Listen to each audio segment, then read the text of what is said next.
Been quite interesting because there's been some talk about referees not wanting to award scrum penalties. Now, um, lifting my glasses up because apparently I get told that you guys tell me my glasses reflect. Anyway, but okay, let's do it without glasses. If I don't see what's going on the screen, it's also okay.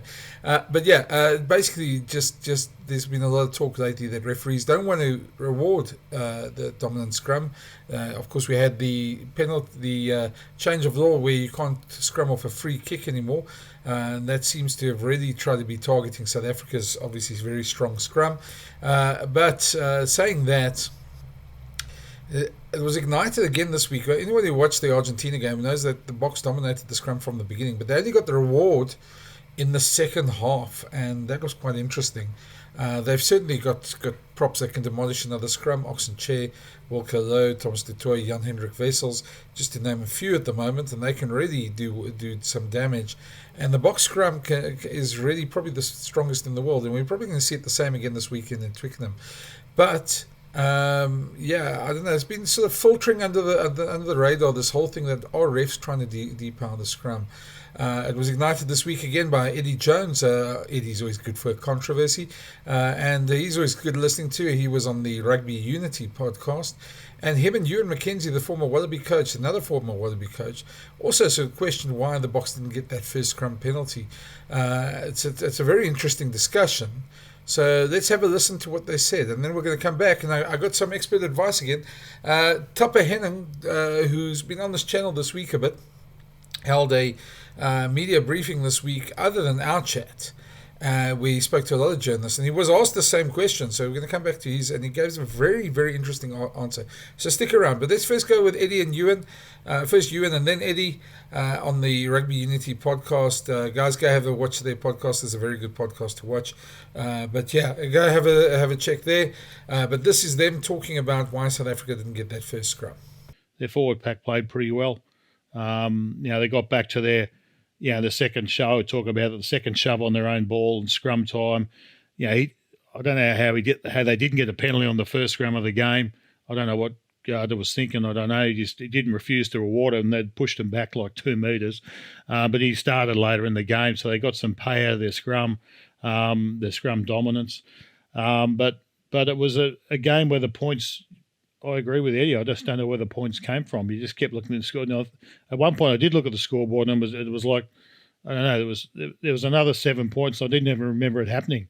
I know it's early in the morning, but I was watching it live. The thing about South Africa, that South Africa-Argentina game, if you're a fan, watch that first scrum Ewan's talking about.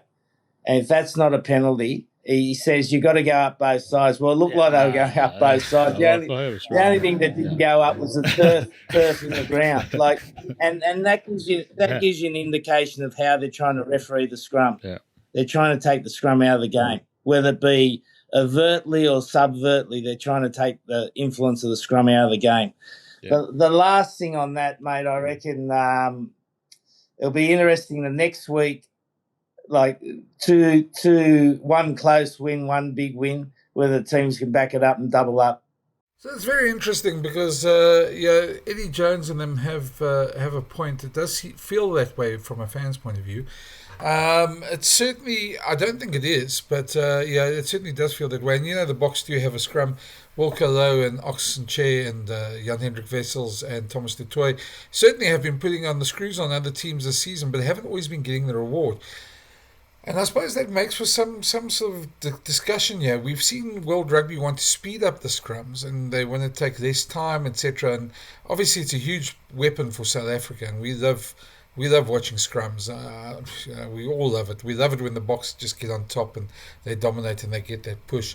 But interestingly, what seems to happen is that referees are calling for teams to play even though they're getting the push through.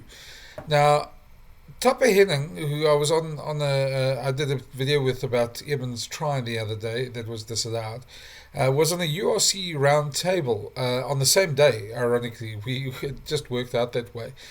Tupper needed some time to check some stuff before he spoke to me, and by the time he came back was just before his URC round table, and he was asked this question about the scrums being depowered. A very interesting discussion that he had there and explanation. And I credit Tupper for this because we need more of this in rugby. We need more of refs coming on and explaining themselves, referee bosses trying to educate the public because. Yeah, it's very easy that something like this, a rumor becomes fact, and then suddenly people are up in arms, and we don't want that. We want people to understand the game and enjoy the game.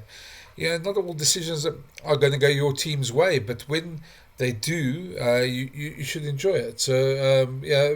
Anyway, listen to Tupper. This was his question. He was asked if referees have been actively given an instruction to depower the scrum and not give scrum penalties.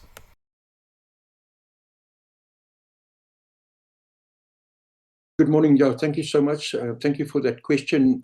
I appreciate the question from the territory it comes from. We understand the South African teams enjoy scrummaging. Jan, there's no directive to be outside of law or changed or not allow scrummages to be a contest. It's pretty straightforward from the match official point of view. After the ball has been won in the scrum, and it is at the back of the scrum for 3 to 5 seconds, and the scrum has not started to move forward, the referee can call use it. How do we allow teams to apply pressure and apply the scrum power in the scrum? We allow teams to keep the ball in the second row, and that gives them a little bit more time to start to work pressure.